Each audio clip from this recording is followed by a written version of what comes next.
Hey, say hi. Psst. Psst. Say hi. Well, that was rude. How rude.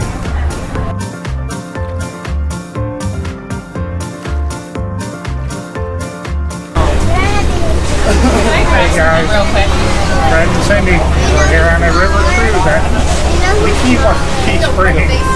We're going on a river cruise. So stay tuned. Alright, why not waving and being rude?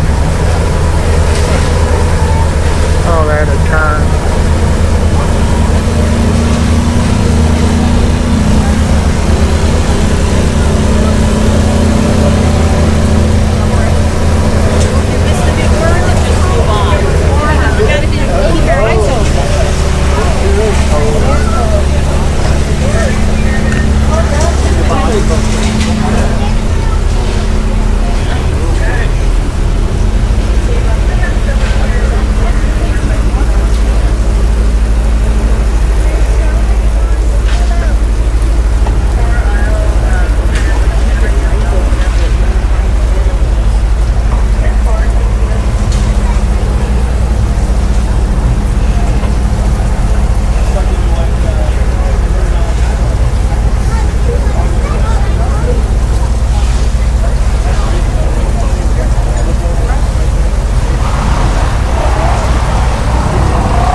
Clear this water is, guys.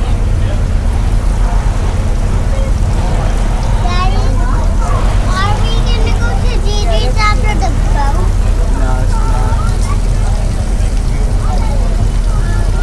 After night swim? Yep.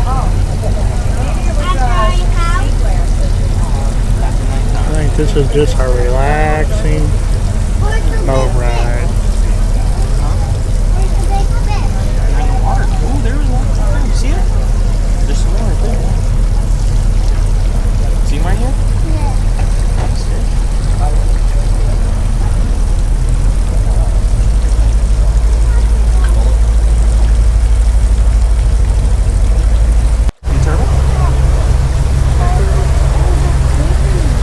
We're under Coast Guard regulation aboard the Aquabelle. At the helm we have Captain Jody. She's going to be our skipper today. She'll bring us down the river and bring us back.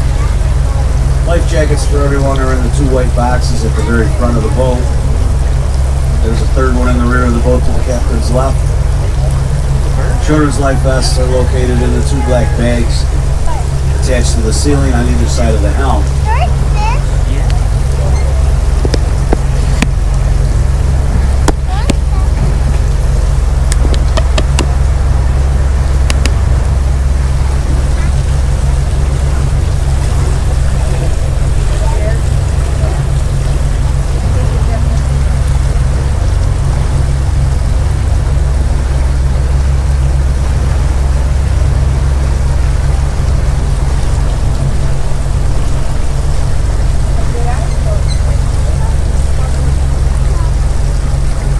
This river that we're cruising on is the WACHEE River.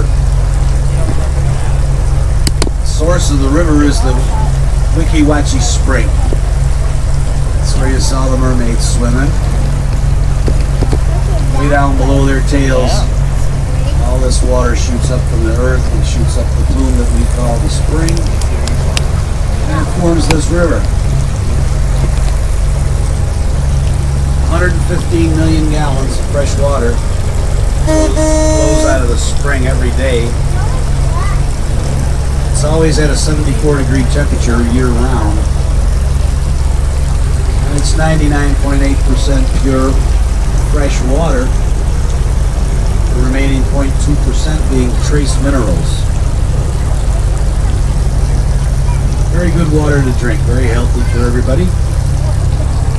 As a a matter of fact, the amount of water that comes out of our spring every day is enough water to supply the entire city of Tampa and all of its suburbs with all of its freshwater needs every day.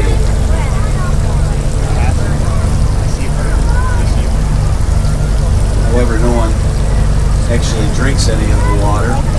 Over here to the left we have an anhinga from the tree, this black bird.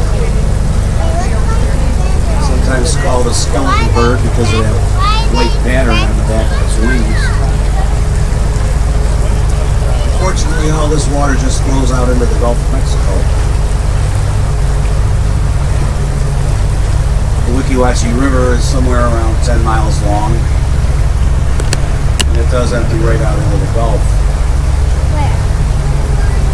There's a 5-mile-an-hour current in the river. The average depth of the river is just 3 to 5 feet.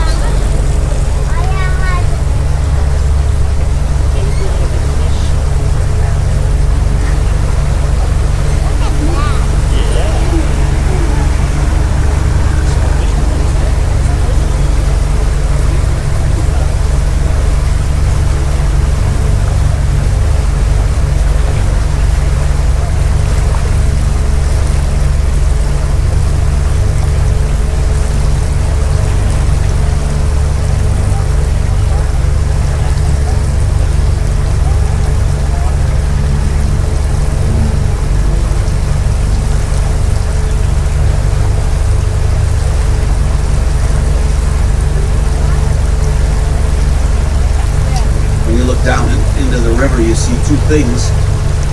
Aside from the fish, you see the river bottom. It's covered with eelgrass. And the bare spots, what you're seeing is the limestone. It's the bedrock. Over thousands and thousands of years, the flow of water carved this path out of the limestone for the river to follow.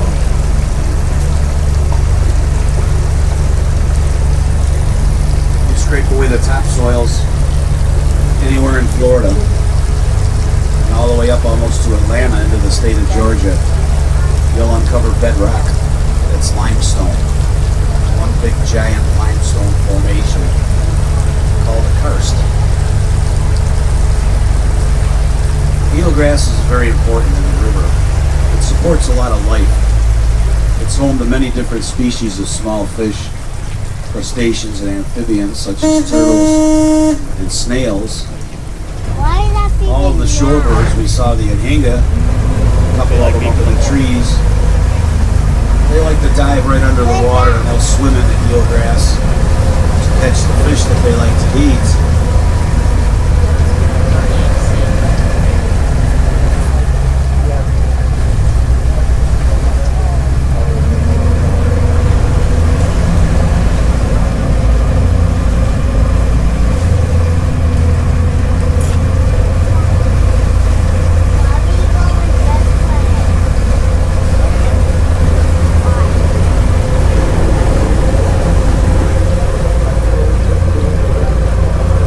Don't have any oil in their systems. And that allows them to sink down into the water quickly, get into that eelgrass and catch their meals. But it kind of prohibits them a little bit when they come out of the water, as their wings are waterlogged. And they can't fly very well. So they'll half climb, half fly, try to get up into the branches of the trees. We'll often see them on low branches close to the water or stumps that come out of the water. And they'll sit up there and spread their wings out. And they let the sun and the air dry their wings so that they can take flight once again.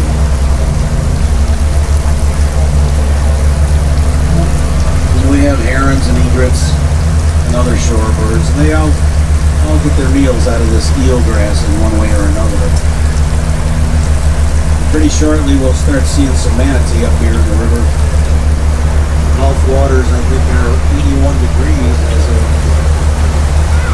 last night. And once those waters out of the Gulf start to approach 70,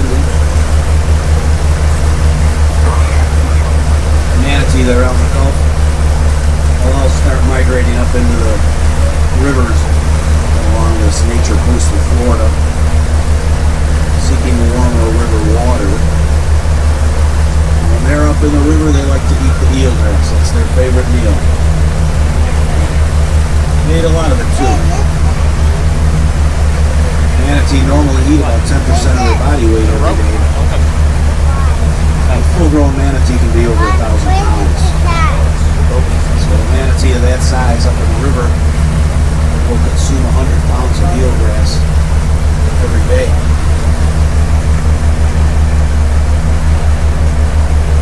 Most of these fish that you see in the water are mullet, or gray mullet, silver mullet. Sometimes they look different colors when they jump, or depending on how the sun hits them and where they are in the water. They're mullet.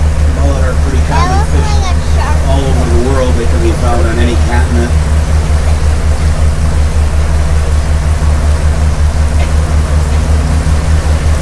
And we do have a bunch of sheepshead in the river too. That's our next most abundant fish.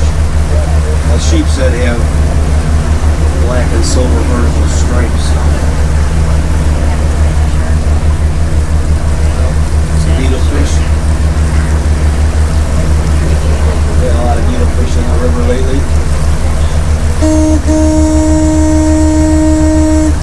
And we've actually been seeing a couple of schools of snook come up here in the river. All these fish that are swimming in the river now are saltwater species of fish. This water we're floating on now is completely fresh water. No salt in it at all. All of these fish came in from the Gulf of Mexico. And they're living in the fresh water through a process called urohaling. It gives them the ability to transform their bodies, their metabolism, so that they can live in both fresh water and salt water. Can they go back to salt water? The lady says, can they move back to salt water? The answer to that is yes. They can move about freely back and forth from fresh to salt water. Not all saltwater fish possess this quality, but some do.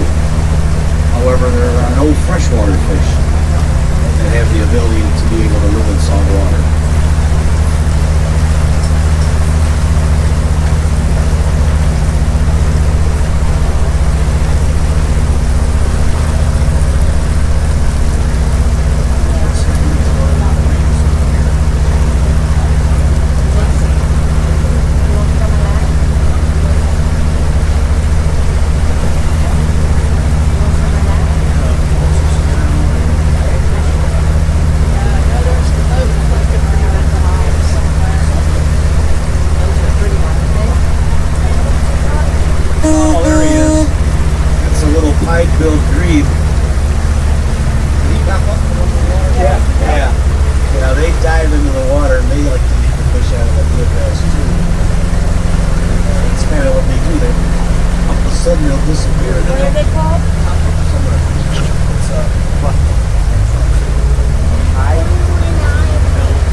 see these little birds that fly back and forth in front of the boat.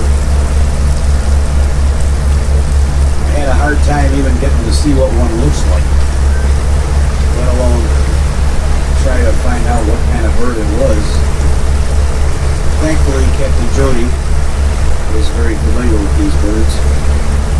These are kingfishers, right? They're kingfishers. Belted kingfisher, they're migratory. Belted kingfisher are migratory birds. They show up here in the winter time, and then when it starts to warm up again, they leave and don't come back until next season. But they make a really cool sound, like a long cackling sound. So they're very distinct when you hear them. You know it's a kingfisher.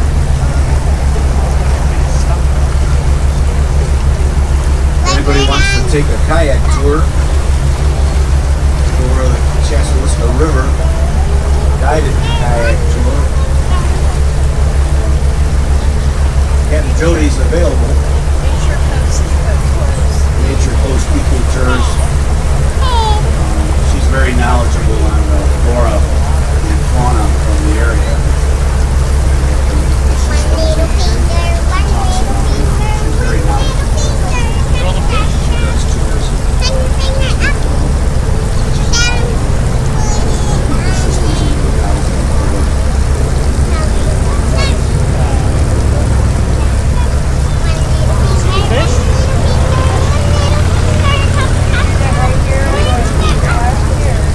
I will do a kayak tour on WACHEE if that's what you want.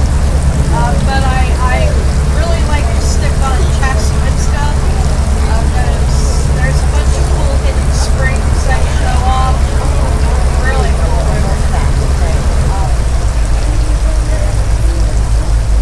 But I have a website. It's called Nature Coast Tours.